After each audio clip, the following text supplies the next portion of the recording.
Bismillahirrahmanirrahim.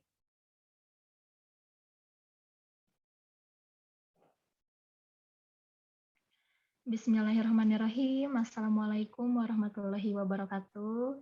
Alhamdulillahirabbil alamin. Wa bihi nasta'in ala umuri dunya waddin. Wassalatu wassalamu ala asyrofil anbiya'i wal mursalin wa ala alihi wa ashabihi ajmain. Amma ba'du. Rabbi shrah li sadri wa yassir li amri wahlul 'uqdatam min lisani yafqahu qawli. Apa kabar sahabat surga? Alhamdulillah selalu happy, semangat, dan penuh manfaat. Yes, yes, yes. Alhamdulillah pada kesempatan kali ini kita bisa berkumpul di kampus di Ilmu Berkah. Baik, perkenalkan nama saya Dini Nadiah. Saya berasal dari Bandung. Nah, di sini saya sebagai moderator. Dan pada kesempatan kali ini, di kampus Ilmu Berkah akan dibersamai oleh coach kesayangan kami, yaitu Coach Lely Suryani. Dengan kelembutannya, beliau nama lengkapnya adalah Coach Lely Suryani. Sebelumnya, saya akan membacakan profilnya terlebih dahulu. Nama lengkapnya Coach Lely Suryani. Terus beliau adalah seorang profesional coach dari ISU dan beliau juga sebagai shadow coach. Terus beliau juga sebagai penulis buku. Nah, buku yang pertamanya yaitu Happy Now and Forever. Dan beliau sebentar lagi akan launching buku yang kedua, yaitu Get Ready for Your Miracle. Nah, kita doakan ya semuanya, semoga Coach Lely dimudahkan dalam menyusun buku yang keduanya. Semoga segera launching. Amin, amin ya rabbal alamin. Ya sahabat semuanya, dimanapun berada,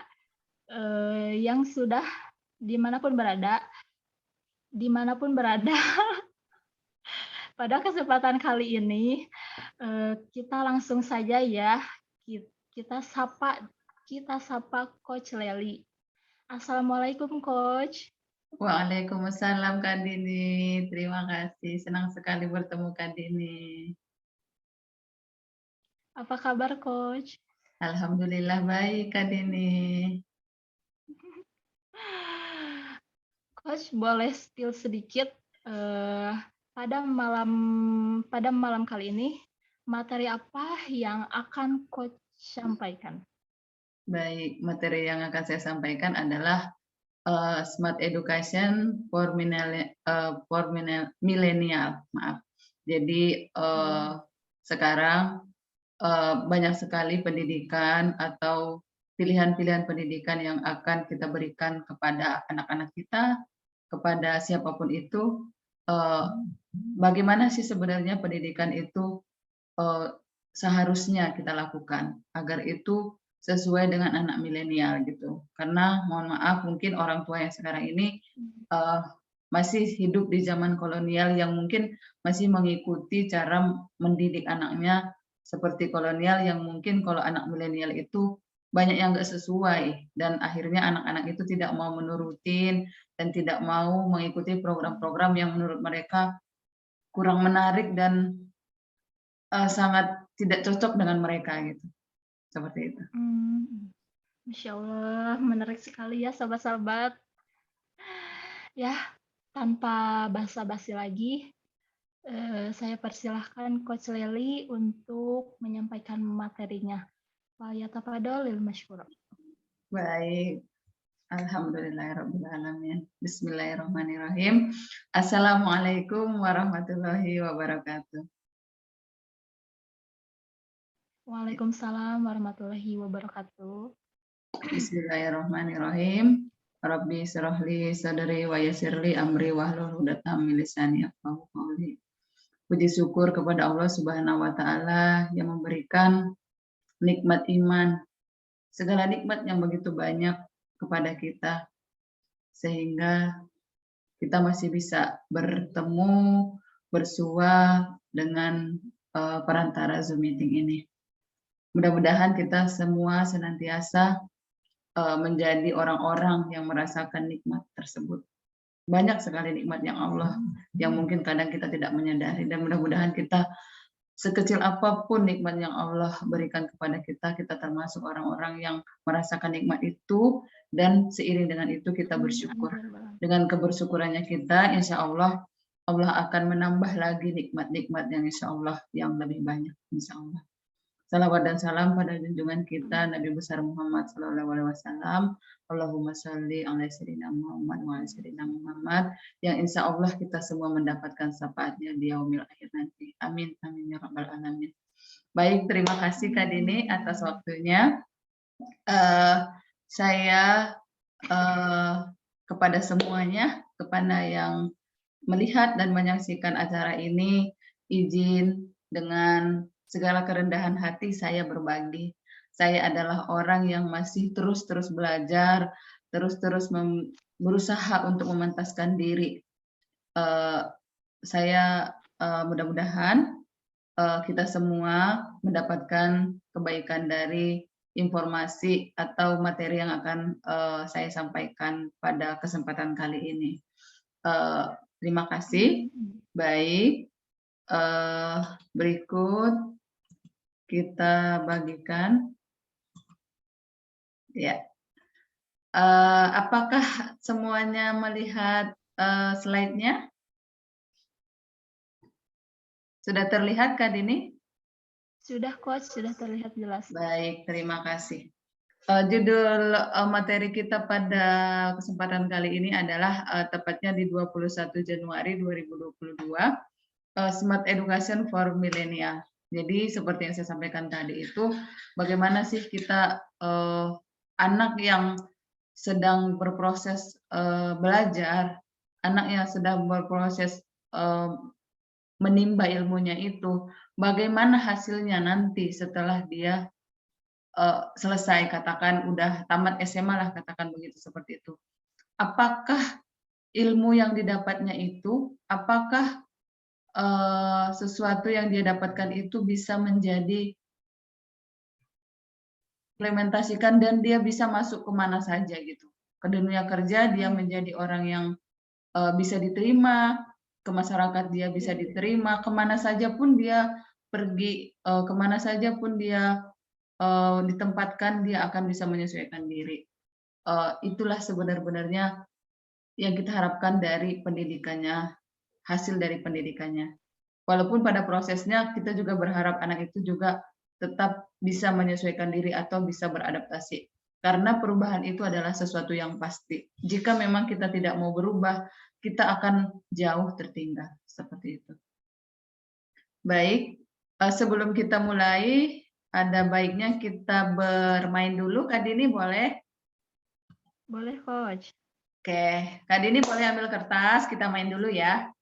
Nama permainannya adalah idolaku. Sekarang Kak Dini boleh ngambil kertas, saya juga ngambil kertas. Ibu-ibu yang lain juga boleh. Ya, Coach. Siapa yang hadir di sini boleh mengambil kertasnya. Yang pertama dilakukan adalah tulis nama lengkap Kak Dini, nama lengkap masing-masing. Semua yang ada di sini, pemirsa yang ada, silahkan tulis nama lengkapnya. Iya.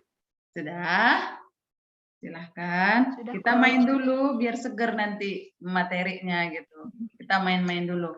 Kemudian yang selanjutnya setelah membuat nama lengkap masing-masing, kita menulis nama idola kita.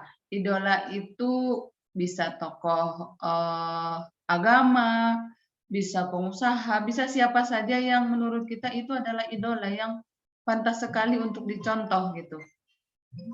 Pantas sekali untuk dicontoh gitu. Kemudian sampai di sini jelas atau ada pertanyaan? Jelas Coach. Oke, yang pertama menulis nama, yang kedua menulis nama idola, kemudian yang ketiga alasannya kenapa kita mengidolakan orang tersebut. Oh iya. Oke, cukup 3 itu aja. Itu permainannya namanya idolaku. Oke, sudah selesai Bapak Ibu semua? Atau teman-teman yang sedang diizinkan Allah bertemu kita di sini? Baik, sekarang teman-teman boleh melakukannya itu dengan teman-teman atau di sebelahnya kita melakukan chat atau kalau bisa secara offline kita menceritakan gitu. Jadi contohnya Kak Dini menceritakan kepada saya nama tokohnya apa, kemudian alasan mengidolakannya apa gitu. Dan yang sebelahnya itu mengaminkan gitu, amin, amin gitu. Jadi setelah itu bergantian, itu nama permainannya, begitu. Oh, Ya, jadi bergantian. Yang pertama menyampaikan namanya, kemudian menyebutkan nama idolanya, kemudian menyebutkan alasan mengidolakannya. Di saat ada doa-doa di situ, temannya sambil mendengarkan mengaminkan gitu. Setelah itu bergantian. Nah, itu nama permainannya. Mudah-mudahan permainan itu bisa mengakrabkan dan bisa kita praktekkan dengan anak-anak kita di rumah gitu. Kadang-kadang itu bisa membantu anak kita menjadi akrab gitu. Biasanya kalau kita sama anak tuh, mana PR-nya? Ayo diambil, dikerjakan gitu. Tapi bagaimana kita bermain atau melakukan dengan dengan anak-anak kita itu dengan melalui permainan, tapi maknanya dapat gitu. Anak-anak sekarang kadang sulit sekali, cita-citanya itu cepat-cepat sekali berubah. Jadi dia nggak bisa fokus mau mencapai cita-cita. Terkadang mau ini, terkadang mau ini, terkadang mau ini. Lihat YouTuber banyak mobil, pengen YouTuber. Lihat dokter hebat mau jadi dokter. Jadi hal-hal seperti ini bisa membantu anak-anak kita untuk apa sih sebenarnya yang dia inginkan gitu. Tanpa kita sebagai orang tua menyuruh dan mendikte gitu. Oh, kamu jadi dokter aja, kamu jadi ini aja. Belum tentu nyaman bagi anak kita. Tapi dengan cara seperti ini, walaupun ini kita katakan permainan, tapi kita bisa mengetahui bahwa anak kita sebenarnya maunya apa. Dan pun seperti itulah anak milenial pengennya didengar gitu. Dan mereka sangat tidak nyaman sekali kalau kita selalu menasehati, selalu memberi masukan. Begitu permainannya. Permainannya bisa dipraktekkan dengan anak-anak di rumah ya, semua teman-teman di sini ya. Baik, Coach. Baik, kita lanjutkan ya. Nanti permainannya itu bisa mungkin di outbound permainan juga bisa, di mana saja gitu. Jadi dari situ kita bisa mengenal teman kita, dari situ kita bisa menjadi dekat, dari situ bisa menjadi hati kita terpaut gitu. Oh, dia jadi kita tahu kenyamanan dia. Jadi di saat kita mengenal seseorang, apa yang dia suka, kita biasanya bisa mendekati dia atau bisa masuk ke dia dengan cara yang dia suka gitu. Begitu. Oke, baik, kita lanjutkan ya. Sekarang permainannya udah selesai. Baik. Seperti yang saya sampaikan tadi bahwa setelah anak kita selesai dalam pembelajarannya, bagaimana sih anak ini bisa masuk kemana saja pun. Contohnya, kita belajar dari filosofi santan kelapa gitu. Kalau kita berpikir santan kelapa itu sebenarnya bisa jadi santan kelapa yang bisa masuk kemana saja, apakah dia langsung bisa seperti itu? Tidak. Tidak, tentunya. Kalau kita lihat santan kelapa itu sangat cocok kemana saja ya. Santan kelapa itu sangat bisa kemana. Ibaratnya santan kelapa itu adalah hasil dari pendidikan. Contoh, santan kelapa itu kalau dimasukkan ke cendol enak, Kak Dini? Enak. Enak. Kalau es buah, dikasih es buah santannya bisa, Kak? Bisa. Ya, buat cake juga bisa ya. Cake. Ya, kalau kita membuat cake, kita buat santan, dia menjadi lebih lembut. Iya, betul, Coach.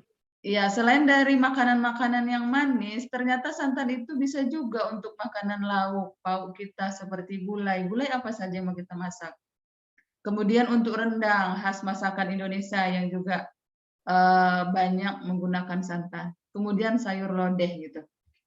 Iya. Jadi bagaimana filosofi santan ini di saat anak kita sudah selesai, walaupun belum selesai belajar, di saat belajar, dia mampu gitu. Hasil yang dia pelajari itu dia bisa menjadi apapun gitu. Tentu kalau dia mau menjadi santan yang sudah bisa masuk kemana saja pun dan bisa diterima dimanapun, itu bukan sesuatu yang mudah. Ada butuh perjuangan. Buah kelapa itu menjadi santan melalui proses yang sangat panjang. Benarkah begitu, Kak Dini? Betul, Coach. Betul. Baik, yang pertama adalah santan tadi yang dia bisa masuk kemana saja pun, yang dia saat masuk ke es menjadi es itu menjadi enak, di saat dia masukkan ke gulai-gulai itu menjadi begitu gurih gitu. Ternyata tidak semudah itu dia menggurihkan gulai tanpa ada perjuangan sebelum sampai dia menjadi santan. Yang pertama adalah kelapa itu jatuh dulu ke bawah. Bayangkan kalau kelapa itu jatuh ke bawah apa rasanya? Sakit sekali kan? Begitulah Sakit, Coach. mungkin ya diibaratkan anak kita yang sedang kita didik itu, kita bangun pagi. Anak-anak kita mungkin mohon maaf apalagi yang TK, yang SD, pagi-pagi di saat subuh kita bangunin, tidak mudah. Banyak perjuangan yang kita lakukan. Ya, begitulah Betul. mungkin di saat kita membangunkan anak, begitulah mungkin kelapa itu jatuh gitu, yang dia masih terbuai dengan mimpinya, kita harus membangunkan dia, kamu sholat nak, kamu bangun nak gitu. Kemudian setiap hari anak kita harus disiplin tepat waktu datang ke sekolah. Tentu kalau hari ini terlambat, besok tepat waktu, itu tentu akan mendapat teguran dari guru itu. Dan kita pun sebagai orang tua kalau anak kita bangunnya tidak disiplin dan tidak tepat waktu, jika kita memang bekerja kita akan kerepotan. Banyak hal masalah yang akan terjadi jika anak tidak tepat waktu ke sekolah. Itu ibaratkan saya filosofikan anak kelapa itu jatuh ke bawah, dia harus melalui sesuatu yang keluar dari kenyamanannya. Yang dia di pohon dia harus jatuh, tentu itu sangat sakit gitu. Kemudian yang selanjutnya adalah sebelum santan itu menjadi kelapa, setelah dia jatuh, kulitnya dikupas. Dikupas itu adalah sesuatu yang menyakitkan gitu. Jadi anak-anak kita itu selain dia bersekolah, kita juga mengajak dia beribadah. Bagaimana sulitnya orang tua di saat anak sedang asik dengan gadgetnya, sedang dengan YouTube-nya atau apa hal apapun game yang dia sukain dengan itunya. Saat azan tiba berkumandang, kita ajak untuk beribadah. Bagaimana rasanya anak-anak? Apakah mudah dia langsung mau meletakkan gadgetnya dan langsung sholat? Tidak. Belum tentu, ya. Itu juga butuh perjuangan. Apalagi anak-anak sangat intens sekali dengan gadget. Mereka sangat nyaman sekali karena apa-apa kenyamanan mereka sudah ada tersedia di smartphone yang hari-hari sudah di tangan mereka. Jadi ibaratnya kenyamanannya itu kita cabut gitu, kita cabut, kita buka kulitnya gitu. Kemudian gadgetnya kita batasin. Bayangkan kalau seumpamanya anak sesuka aja memakai gadget, melihat apa saja yang dia suka. Apakah itu akan menjadi baik bagi anak? Belum tentu. Itu adalah apalagi anak-anak yang mungkin mempunyai keterbatasan dalam menyaring informasi. Ya, maaf.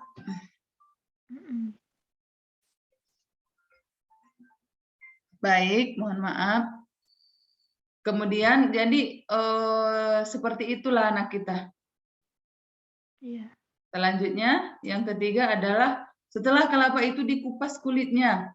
Setelah dia dikupas, dia akan dibelah. Dibelah. Dia akan dibelah gitu. Sebelum diparut dia akan dibelah. Dia akan dibelah itu maksudnya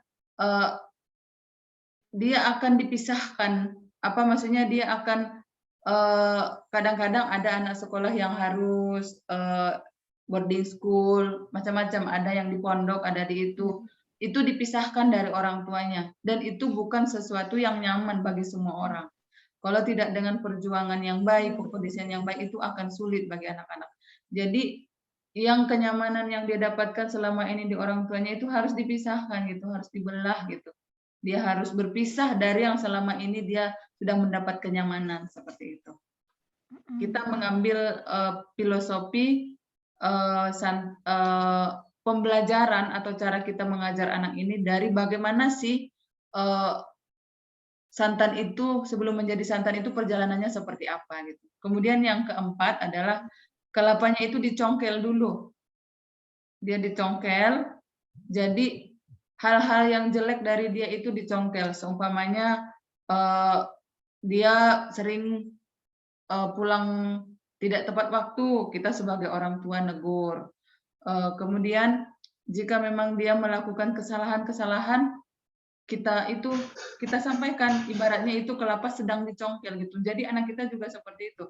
Ya kalau dia melakukan kesalahan, ya kita harus tegur. Ini salah, ini benar. Kita harus tahu. Kalau kita tidak menyampaikan ini salah, ini benar, anak-anak akan terbiasa dan itu akan terbawa sampai dewasa. Bayangin jika contohnya kedisiplinannya masih terus begitu, ibadahnya juga masih belum terus terkondisi. Bukan tidak mungkin itu akan terbawa sampai dia dan berkeluarga. Bagaimana dia akan membangun keluarga sementara dirinya juga belum siap gitu. Dia ingin menjadi teladan, tapi dia sendiri aja belum bisa mengkondisikan dirinya gitu. Iya. Kemudian yang selanjutnya adalah kelapa itu setelah dicongkel ada kulit arinya kan, Kak Dini ya? Iya, ada coach. Kulit arinya itu kalau kita kita memarutnya, otomatis nanti santannya itu akan ada kehitam-hitaman kan. Agar kita Iya. mendapatkan santan yang baik, yang putih bersih, yang bisa manfaat kemana-mana tadi itu harus kita sisit. Jadi seperti yang bilang tadi, kita pisahkan antara baik yang buruk. Ini yang baik, ini yang buruk gitu. Jadi begitulah anak-anak berproses. Jadi dia juga berjuang bagaimana dia nanti setelah dia selesai melakukan pembelajaran, di proses pembelajarannya, dia bisa kemana saja pun beradaptasi. Seperti santan ini, bisa diterima di mana saja pun gitu. Mau di tempat kegiatan agama bisa, di tempat kegiatan kemasyarakatan bisa, adat budaya bisa. Dia mau dibawa ke tempat yang mewah bisa, dibawa ke tempat yang kekurangan bisa. Begitulah harusnya hasil dari pendidikan anak kita selama belajar, bukan hanya dari SD, tapi seyogianya pembelajaran yang terjadi pada anak-anak kita harusnya seperti itu. Begitu. Kemudian kita lanjutkan yang keenam adalah kelapa itu diparut, diasah terus minat bakatnya gitu. Contoh anak-anak itu tidak mempunyai kecenderungan. Ada yang mempunyai kecenderungan ke seni, ada yang mempunyai kecenderungan di bagian pelajaran pasti, matematika segala macam. Jadi anak-anak itu terus diasah bakatnya. Mungkin dia butuh ekstrakurikuler, dia butuh les sehingga minatnya itu semakin tajam dan semakin menguat pada dirinya sehingga untuk persiapan untuk masa depannya yang seperti tadi, kemana saja pun dia ditempatkan, kemana saja pun dia berada, dia akan diterima, dia akan memberi kebaikan, dia akan memberi keindahan, seperti itu. Iya. Baik, yang selanjutnya adalah yang ketujuh. Setelah itu, setelah kelapa itu diparut, dia diperas. Contohnya, dia akan naik tingkat, naik level. Yang tadinya dari TK, dia ke SD. Di saat di SD nanti dia ada ujian, nanti dia ke SMP. Setiap penaikan level itu akan ada ujian. Nah, ujian itu adalah disaring, diperas, disaring. Jadi begitu juga anak kita juga akan melalui ujian. Bukan tidak banyak orang sangat tidak siap menghadapi ujian gitu. Tapi bagaimana kita menyiapkan anak kita bahwa ibaratnya itu dia diperas, dia juga harus memantaskan diri jika dia memang harus naik level SDK, SMPK atau perguruan tinggi. Jadi prosesnya dia sangat panjang gitu. Jadi kita filosofikan sebagai santan, bagaimana sih proses santan itu bisa menjadi santan yang bisa di saat kemana saja pun dia berada menjadi mengenakkan, membahagiakan, memberi kebahagiaan, memberikan hal positif, seperti itu. Iya. Baik, yang selanjutnya adalah, eee, jika memang dalam proses, pendidikan anak-anak kita itu tidak sesuai dengan harapan kita, mungkin orang tua sangat berharap anaknya, eee, pengen jadi ahli matematika, tapi anaknya malah cenderung ke seni. Mmm, Anaknya, senangnya di bagian, bangun-membangun, tapi orang tuanya kepingin ke dokter atau yang hubungannya dengan permainan itu. Eee, iya. itu sudah sangat sulit diterima anak milenial sekarang. Eee, Bet Masukannya kepada orang tuanya adalah kepada kita semua termasuk juga saya, janganlah terlalu risau karena anak kita belum berkilau. Juga jangan dulu puas kalau anak kita sudah juara. Proses anak kita belajar itu jika memang kita mendapat juara atau anak kita mendapat predikat, ranking di kelasnya, itu belum menjadi hasil akhir, itu masih proses panjang. Kemudian jika anak mhm, kita juga pencapaian akademiknya ataupun hal-hal yang hubungannya dengan pencapaian kompetensinya itu belum sesuai dengan yang kita harapkan, itu belum menjadi, hasil akhir. Hidup masih terus berlanjut dan semuanya itu mungkin masih akan berubah. Jadi anak itu adalah bukan orang tua. Jadi kita tidak bisa memaksakan apapun yang kita minta dari anak. Anak berproses. Seperti yang dari urutan pertama tadi jatuh semua bagaimana kita melihat anak kita, biarlah dia berproses seperti pada zamannya. Jadi, kita mungkin yang mohon maaf, ada sebagian orang tuanya yang dulu kita zaman kolonial itu memang banyak diancam, banyak disuruh, untuk zaman sekarang itu mungkin sudah tidak bisa lagi gitu. mhm, Karena kalau zaman dahulu anak-anak itu mungkin kalau kita dulu mendapatkan informasi hanya dari orang tua, dari saudara, dari siapa, telepon pun sangat terbatas. TV pun mungkin setiap rumah belum tentu ada. Tapi sekarang semua informasi itu sudah di genggaman anak kita gitu. Jika kita salah sedikit, dia tidak semudah itu percaya sama kita. Tinggal bagaimana sih proses dia dari awal sampai akhir menjadi santan itu yang kita bantu dia. Bantu lakukan semuanya agar dia bisa berproses, sehingga hasil pendidikannya itu bisa diterima manapun. Di saat kemana saja pun dia memberikan kebaikan, memberikan hal yang enak, memberikan hal yang positif, seperti santan yang sudah jadi bisa kemana saja. Bisa tempatkan di mana saja menjadi sebuah, menjadi makanan yang sangat enak. mhm, Kemudian proses pendidikan baik dan tepat itu adalah yang pertama adalah spiritual yang baik gitu. Bagaimana iya, sih, saat sekarang ini sangat banyak sekali hal yang kita lihat bahwa, eee, sangat sulit anak-anak untuk diajak, melakukan, kegiatan-kegiatan atau hal yang berhubungan dengan keagamaan atau spiritual karena, eee, hal yang ditawarkan di gadget dan di HP anak-anak itu sudah sangat nyaman gitu, jadi sulit bagi mereka. Tapi bagaimana kita bersungguh-sungguh sebagai orang tua. Kemudian adalah karakter yang baik, dari proses 1 sampai 7 itu jika memang kita benar melakukannya itu akan tercipta karakter yang baik. Kemudian perilaku yang iya, mulia, tadi kita pisahkan baik dan buruknya, kemudian sikap-sikap terpujinya, Eee, dia tentu dalam sopan santunnya kita perbaiki semuanya, kemudian kreatif inovatifnya akan muncul. Kemudian kepribadian yang tangguh, karena dia memang sudah melalui perjalanan yang panjang tadi gitu, jatuh, diperas, di itu. Jadi bagaimana dia dengan perjalanan, menjadi santan itu dia akan menjadi tangguh karena dia sudah melalui beberapa perjuangan. Kemudian iya, sesuai dengan kompetensi zaman now. Jadi, jangan kita mengajar anak kita sesuai dengan zaman kita dahulu. Dulu saya begini, dulu saya buku satu cukup, sekarang kok bukunya banyak banget. Kalau kita masih mengatakan seperti itu sudah sangat tidak tepat zaman sekarang. Dulu kita pakainya buku hanya mata pelajaran, sekarang tematik yang harus buku setiap banyak dibawa. Jadi bagaimana kita menyesuaikan keadaan, karena perubahan itu adalah sesuatu yang pasti. Kalau kita nggak berubah, kita akan pasti tinggal dan yang jelas masa depan pendidikan anak kita itu akan terganggu nantinya.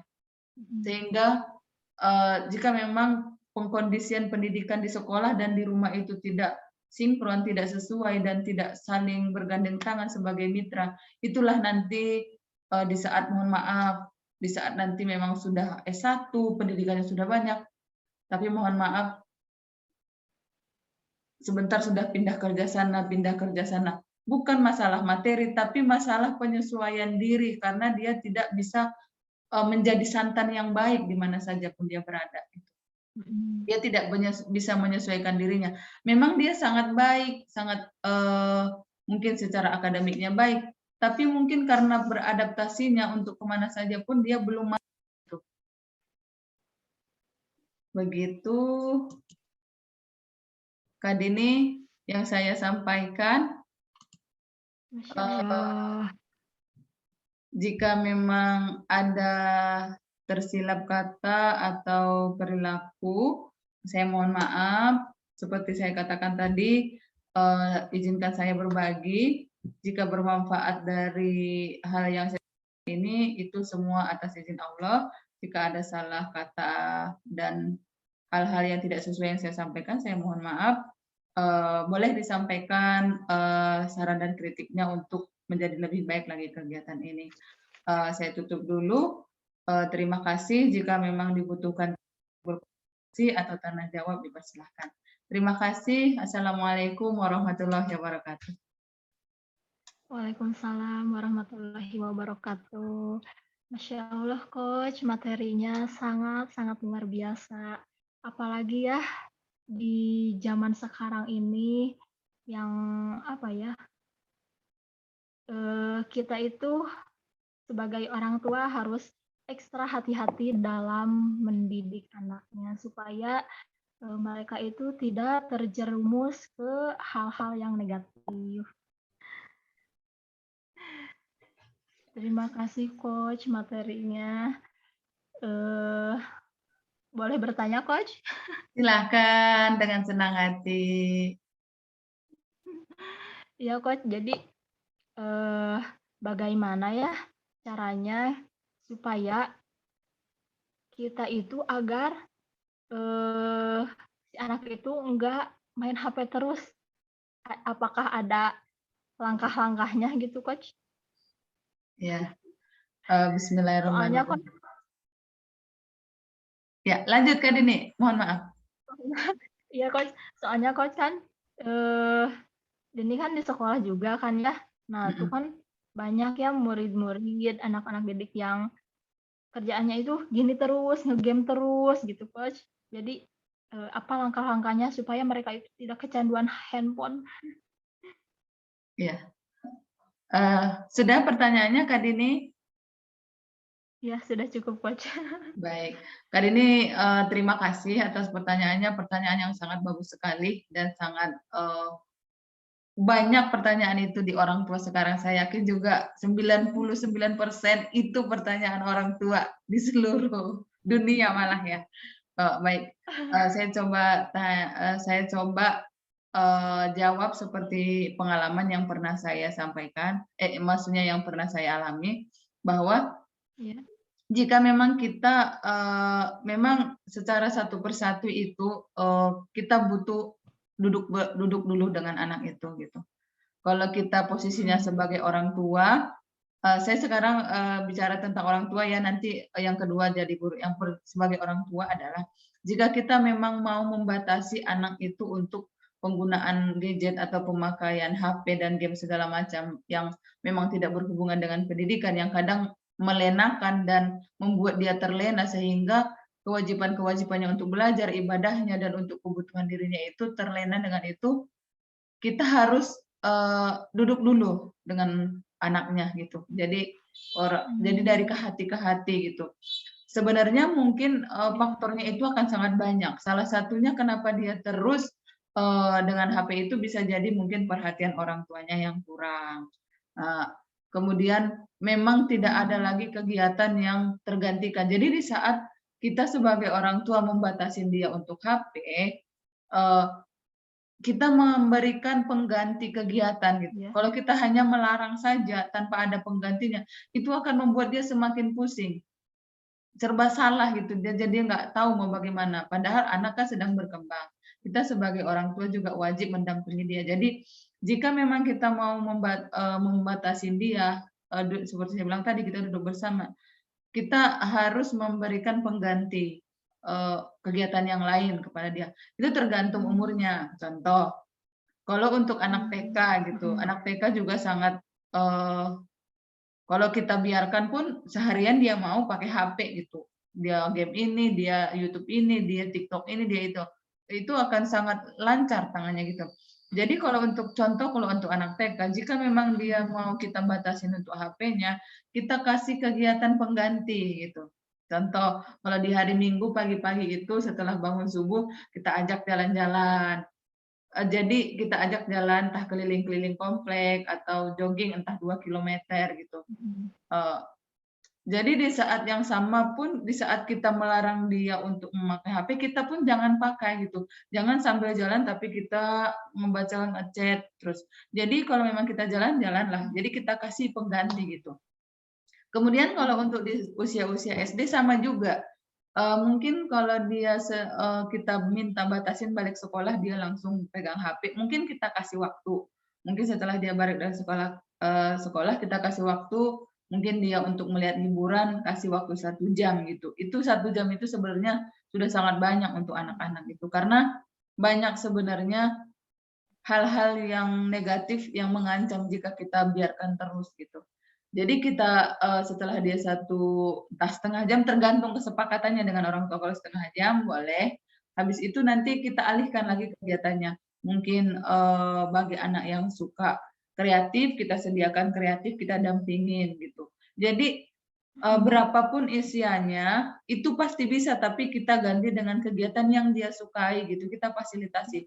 Tentu anak-anak itu sangat berbeda gitu. Kalau dia yang suka olahraga, sediakanlah alat-alat olahraganya. Kalau dia yang sukanya memang hal-hal lain kita sediakan gitu.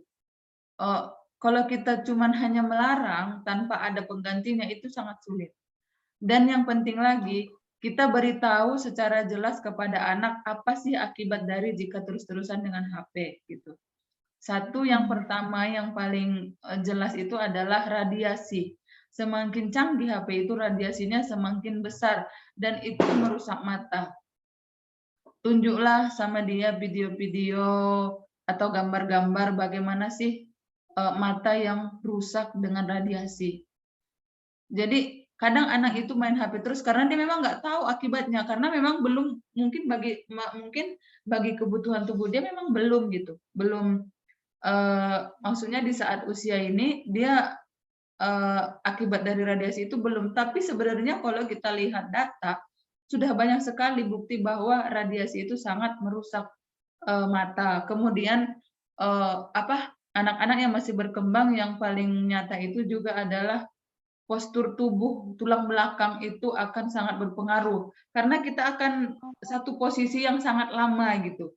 Jadi di saat masa anak-anak yang sangat berkembang memang sangat tidak disarankan untuk diam. Sebaiknya anak-anak seperti SD, SMP itu harusnya banyak bergerak sehingga tulangnya tumbuh berkembang dengan baik, badannya sehat, dia bahagia. Tapi kebahagiaan yang dia dapatkan dari HP itu sebenarnya udah merusak postur tubuhnya gitu tanpa disadari gitu. Nah, jadi solusinya adalah kita memberikan pengganti kegiatan untuk dia yang sesuai dengan anaknya, kalau anak TK yang sesuai, anak SMP, anak SMA, sesuaikanlah apa penggantinya gitu. Kemudian kalau SMA juga mungkin sangat cocok kalau kita minta dia sendiri membuat jadwal. Namanya jadwal main HP dia ini, jam segini, jam segini. Jadi di saat dia mungkin berhasil membuat jadwalnya, dalam sehari dia mendapat berhasil mengikuti jadwalnya, kasih reward, kasih apa gitu. Itu sangat membantu anak untuk coba memanage, mengelola itu. Kemudian yang penting juga disampaikan apa sih efek negatifnya kalau terus-terus seperti itu gitu. Dan banyak sekali sih sebenarnya efek negatifnya itu baru hanya 2 tadi, postur tulang, kemudian apa tadi Kak Deni yang pertama saya sebutkan radiasi, Tentu dengan yang paling parah lagi itu sebenarnya otak kita juga sudah dirusak gitu tanpa kita sadarin. Betul, betul. Bagian-bagian neuron otak kita juga akan saraf-sarafnya itu juga akan banyak berpengaruh apabila kita dalam posisi terus dalam kegiatan yang seperti itu. Begitu Kak Dini jawabannya. Terus untuk sebagai guru, tadi kan orang tua. Kalau kita sebagai guru, Iya. seperti tadi, mungkin ini lebih konsen maaf. Kalau kita itu sebagai guru, mungkin ini sangat konsen wali kelas juga bisa. Lebih konsen mungkin untuk guru BP gitu.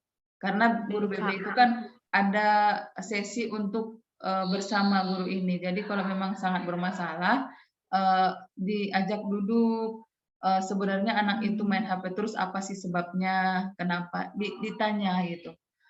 Dari kesalahan dari masalah dialah kita beranjak untuk mencari solusinya gitu. Karena seseorang memakai HP itu sangat variatif alasannya.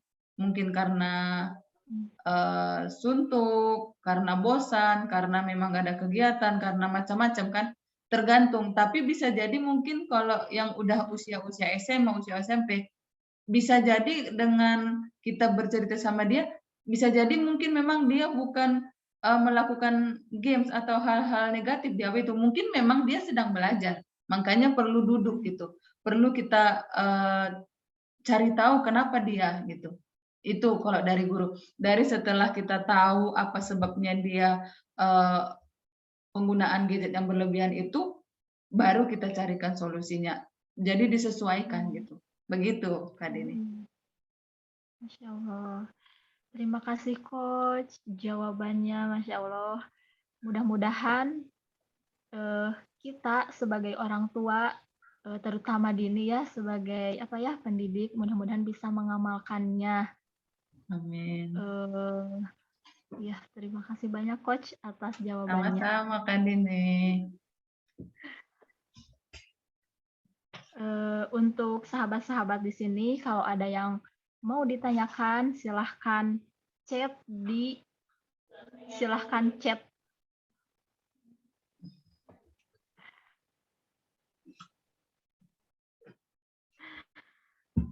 Ada lagi?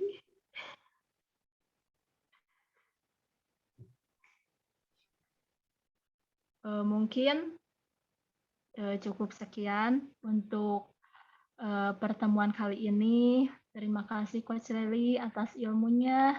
Sangat-sangat luar biasa dan sangat bermanfaat untuk kami semua. Nah, sebelumnya Dini akan menyimpulkan apa yang barusan telah Coach Lely sampaikan. Nah, jadi proses pendidikan anak itu ada 7 langkah ya. Ya tadi yang pertama dari sisi spiritualnya harus baik. Terus yang kedua karakter yang baik. Terus perilakunya harus mulia. Terus yang keempat sikap terpuji. Terus kreatif juga. Yang keenam kepribadian yang tangguh. Terus yang ketujuh kompetensi yang sesuai dengan zamannya. Jadi kita itu mendidik anak itu harus sesuai dengan zamannya. Nah, karena kita itu tidak bisa merubah perilaku anak kita ya. Kita hanya bisa berusaha dan mendoakannya. Yang bisa merubah itu hanyalah Allah. Nah, mungkin cukup sekian untuk pertemuan kali ini. Wabillahi taufiq wal hidayah. Wassalamualaikum warahmatullahi wabarakatuh. Waalaikumsalam warahmatullahi wabarakatuh.